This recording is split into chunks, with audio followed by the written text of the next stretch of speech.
Olá, me chamo Stephanie Oliveira Malheiros Gomes. Estarei apresentando agora meu TCC1, que é o trabalho de conclusão de curso, que tem por tema estudo de viabilidade da utilização e aplicação do drywall para vedações internas no Brasil.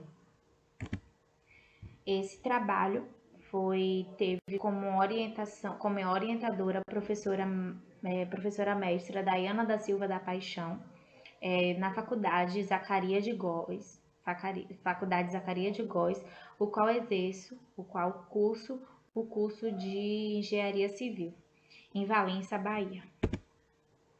Como introdução, temos o problema de pesquisa, que faz a seguinte pergunta: quais fatores fazem o sistema construtivo drywall ser utilizado nas construções a fim de se obter maior produtividade e custo-benefício? Como hipótese, o sistema de drywall surge como alternativa evolucionista, como a vedação de forma limpa, de alta produtividade, rápida execução, econômica, sustentável e com mão de obra qualificada. Como justificativa, este recurso de viabilidade traz contribuições acerca do conhecimento desse modelo construtivo, tornando o mesmo um método cada vez mais democrático na sociedade, ajudando assim a sua expansão.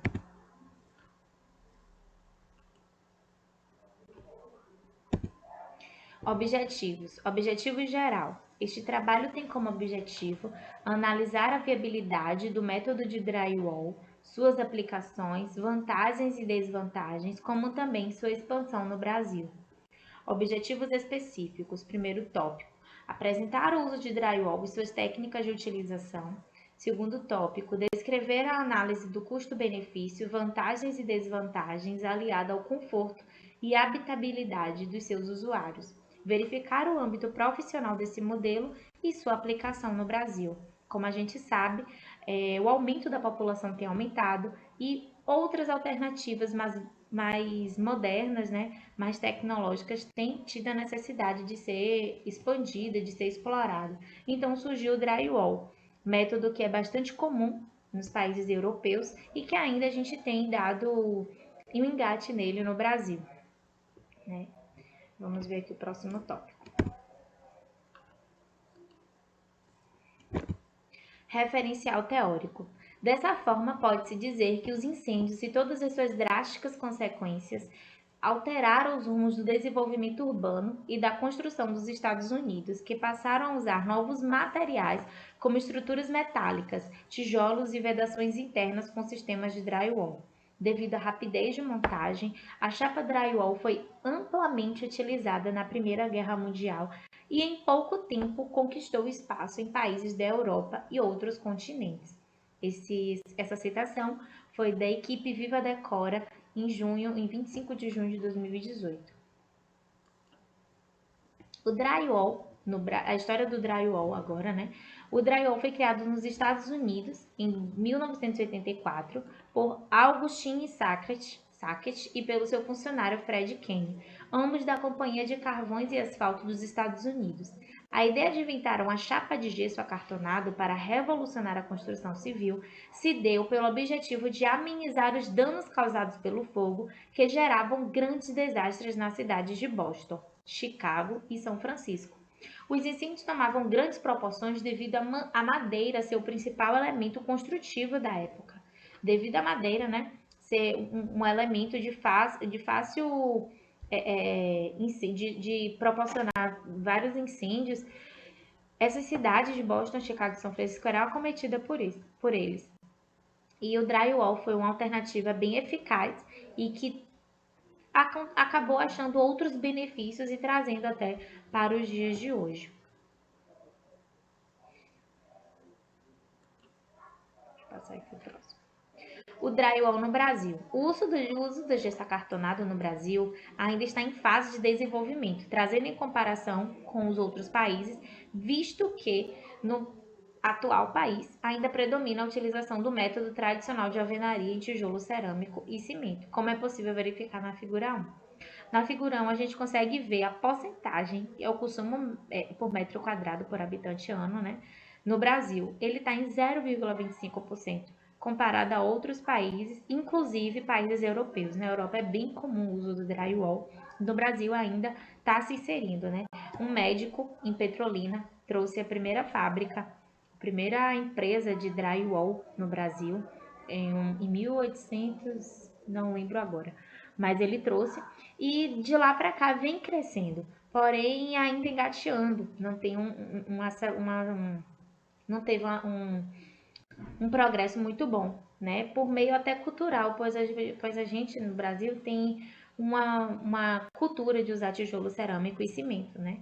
E isso é algo que ainda está crescendo no mercado. A gente tem como pilar a partir da Copa do Mundo de 2014 e as Olimpíadas de 2016. A gente usou muito aqui no Brasil o drywall pelo motivo de a celeridade no trabalho, pois foi feito muitos estágios, muitas salas, então o drywall, o gesso acartonado, foi muito utilizado pelo fato de acelerar a obra, de custo-benefício também, e o peso na estrutura, né? Pois é algo que é construído bem rapidamente. A gente vai ver a partir no próximo tópico por que isso, o conceito dele.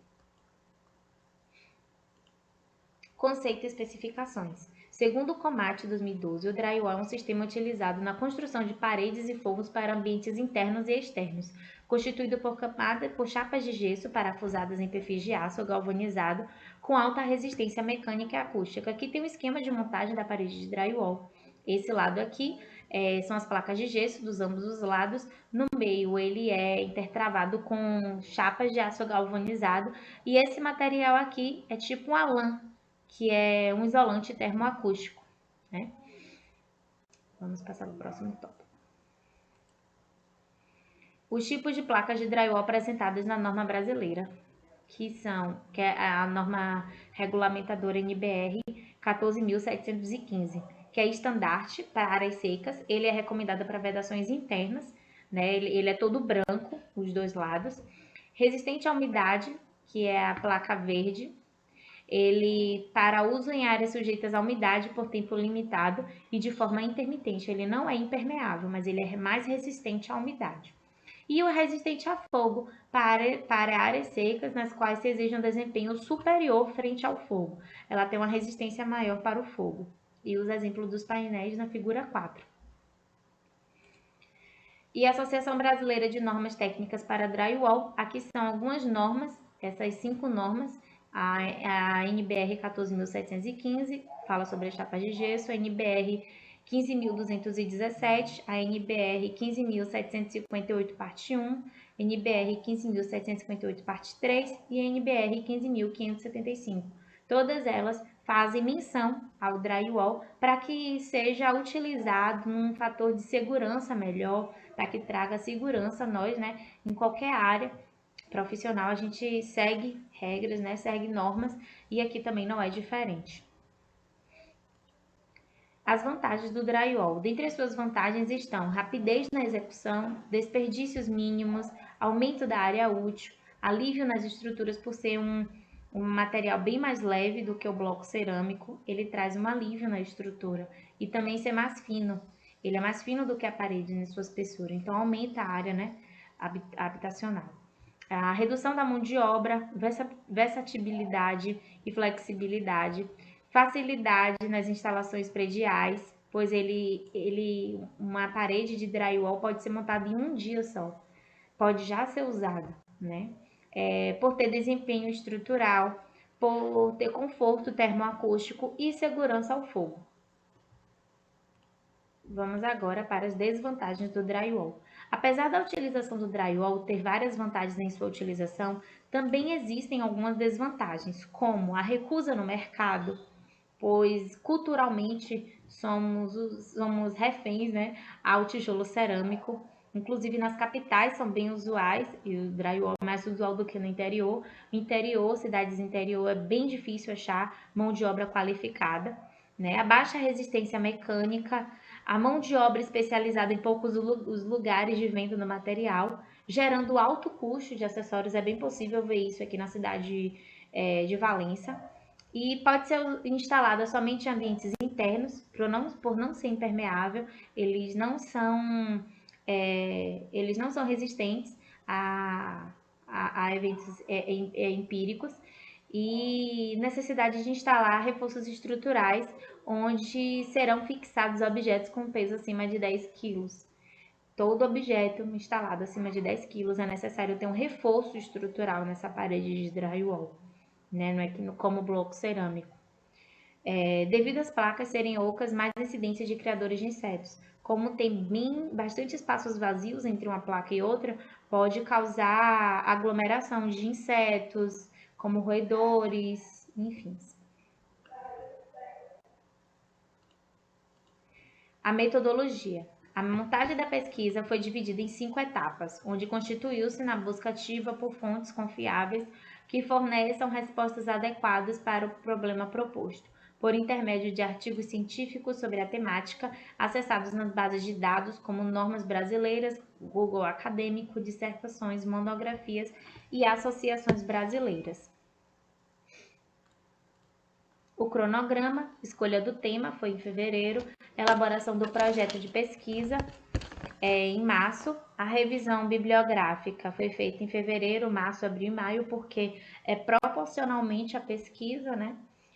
Desenvolvimento do projeto de pesquisa foi feito em abril e maio, que é a parte do referencial, mesmo teórico, revisão e redação final em maio e entrega do trabalho e defesa do projeto em junho.